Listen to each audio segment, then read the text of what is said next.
বিন ওলীদের ইতিহাস পড়ে দেখো মুসলমানেরা, খালিদ বিন ওলীদ নিজের জীবন দশায় 304টা যুদ্ধ করেছে, কিন্তু 304টা যুদ্ধের ভিতরে জীবনে কোনোদিন খালিদ বিন ওলীদ পরাজিত হয় নাই।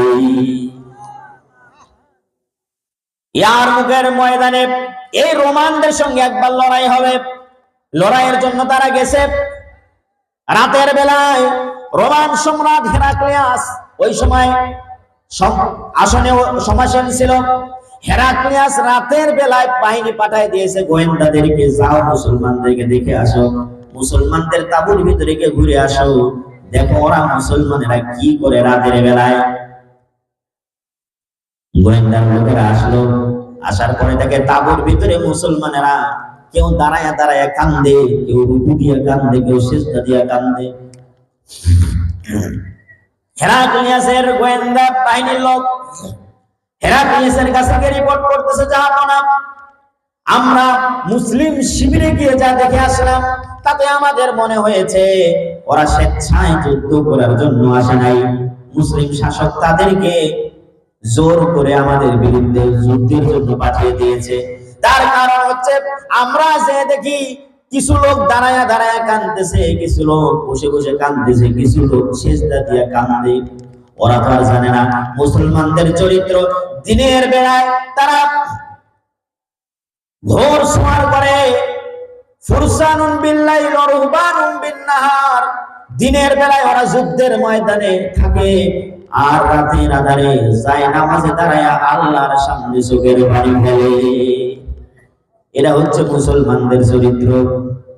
আমার বন্ধুগণ, বিশ্বাস করেন কোন মানুষ যদি বিপদে পড়ে যায়, মুসিবতে পড়ে যায়, গোটা দুনিয়ার মানুষ যদি তার বিপক্ষে অবস্থান নেয়, আর ওই ব্যক্তি যদি তাহাজ্জুদের নামাজে এই শীতের মৌসুমে যদি 2 রাকাত নামাজ আদায় করতে পারে, সিজদায় গিয়ে যদি চোখের পানি ছেড়ে দিতে পারে, তাহলে আল্লাহ পাক রব্বুল আলামিন তার প্রার্থিত বিষয় চোখের পানি নাকের ডগায় আসার পূর্বে তার সমস্ত চাওয়াগুলি আমার আল্লাহ পূর্ণ করে দেবে। তোমাকে ডাকি যদি একবার আল্লাহ, আমাকে কাছে টানো বারবার। তোমাকে ডাকি যদি একবার আল্লাহ, আমাকে কাছে টানো বারবার। যদি পথ ভুলে যাই আমাকে দিও ঠাই, যদি পথ ভুলে যাই আমাকে দিও ঠাই, দিও দিশা এইটুকু আবদার আল্লাহ, আমাকে কাছে টানো বারবার। বিরহের ব্যথা গোবারে প্রতিদিন, তুমি ছাড়া কে বলো করে দেবে দূর। তোমার দয়া প্রভু জানি সীমাহীন, কলবে দাও জেলে ইমানের নূর।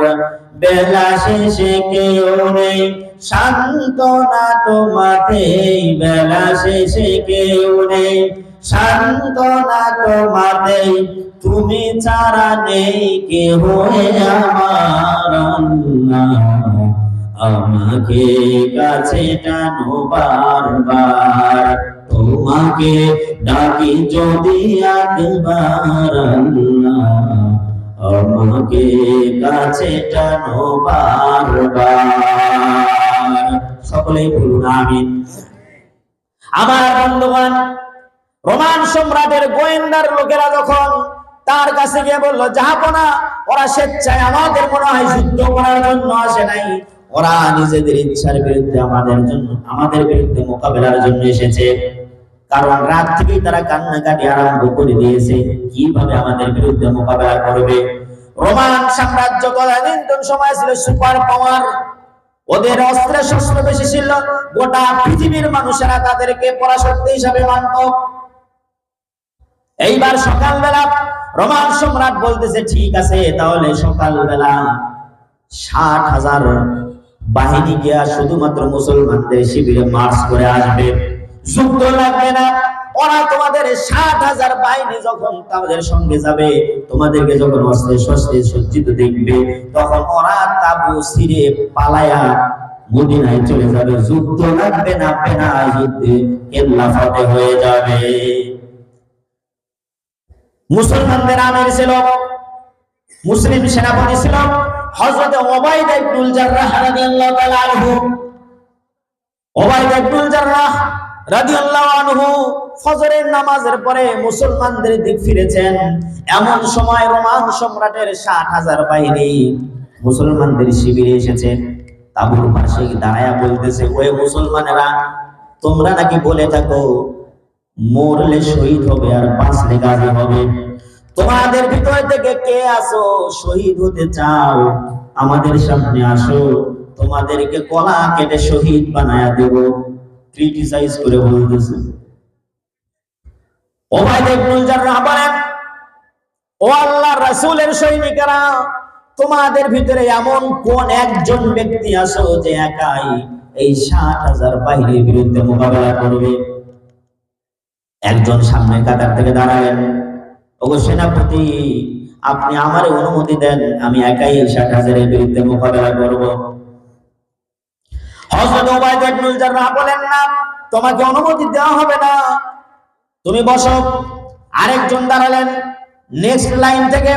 হযরত উবাইদা বললেন, না, তোমাকেও দেওয়া হবে না, তুমিও বসো। তৃতীয় আরেকজন দাঁড়ালেন। হযরত উবাইদা বলেন, না, তোমাকেও দিব না, তুমিও বসো। এইবার চতুর্থ কাতার থেকে একজন দাঁড়ালেন। যিনি চতুর্থ নম্বরে দাঁড়িয়েছেন তিনি আর কেউ নয়, তিনি হচ্ছেন হযরত খালিদ বিন ওলীদ রাদিয়াল্লাহু তাআলা। তিনি দাঁড়ায় বলতেছেন, ওগো সেনাপতি, আপনি আমারে অনুমতি দেন, আমি একাই এই 60,000 এর বিরুদ্ধে মোকাবেলা করব। ওদের 14 গোষ্ঠীকে জাহান্নামে পাঠিয়ে দেব। কারণ আমি সেই খালিদ, আমার সামনে দাঁড়ায়া পৃথিবীর এমন কোন পরাশক্তি নাই আমি খালিদ বিন ওলীদের সামনে দাঁড়াতে পারে। হযরত উবাইদা বললেন, খালিদ রে, তুমি যে একাই 60,000 বাহিনীর বিরুদ্ধে মোকাবেলা করবে, তোমার দলিল কি? কোন শক্তিতে তুমি করবে? আমরা বিশ্বাস করবো কেমনে? হযরত খালিদ বিন ওলীদ বলতেছেন, আমার দলিল হচ্ছে 2টা। জোরে বলেন কয়টা? আরো জোরে কয়টা? 2টা। লক্ষ্য করেন, ইসলাম যে শান্তি দিতে পারে, ইসলামে কেবল মাত্র মুক্তির পথ, ইসলামে একমাত্র শান্তির পথ, এই কথা বোঝাবার জন্য আমি আপনাদেরকে ঘটনাগুলি শোনাচ্ছি। হযরত খালিদ বিন ওলীদ বলেন, ওগো সেনাপতি, আমার দলিল হচ্ছে 2টা। 1 নাম্বার হচ্ছে আল্লাহর কালাম। জোরে বলেন 1 নাম্বার কি?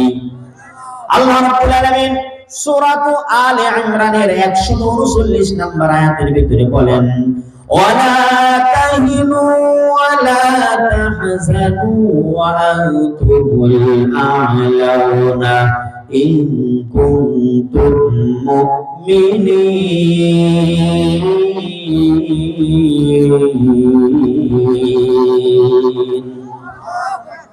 আল্লাহ রাব্বুল আলামিন বলতেছেন, তোমরা দুঃখ করো না, হতাশ হও না, তোমরাই বিজয় হবে। ইন কুনতুম মুমিনিন। আল্লাহ পাক ইন হরফে শর্ত দিলেন, শর্ত করলেন, একটা কন্ডিশন আছে। কন্ডিশন হচ্ছে একটা, সেইটা হচ্ছে যদি তোমরা ঈমানদার হও, মুমিন হও, আমার প্রতি যদি অগাধ বিশ্বাস রাখতে পারো, আমি আল্লাহ তামাম পৃথিবীর ভিতরে তোমাদেরকে বিজয় দান করে দেব। ইন কুনতুম মুমিনিন, যদি তোমরা বিশ্বাস স্থাপন করো।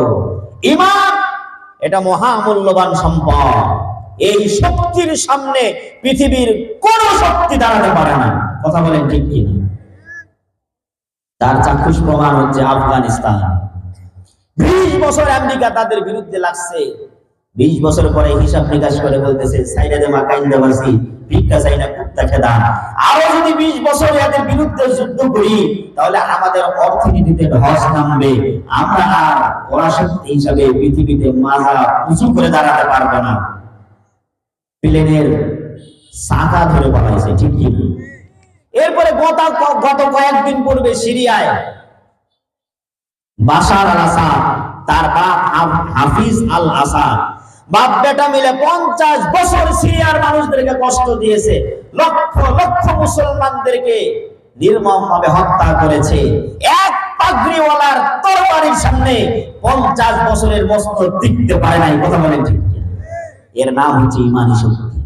আল্লাহর কসম, পৃথিবীতে যদি আবার মুসলমানেরা এক আল্লাহর প্রতি বিশ্বাস স্থাপন করে কোরআন হাতে নিয়ে দাঁড়িয়ে যেতে পারে, গোটা পৃথিবীর কোন শক্তি মুসলমানদের সামনে দাঁড়াতে পারবে না, পারবে না, পারবে না। কথা বলেন ঠিক কিনা?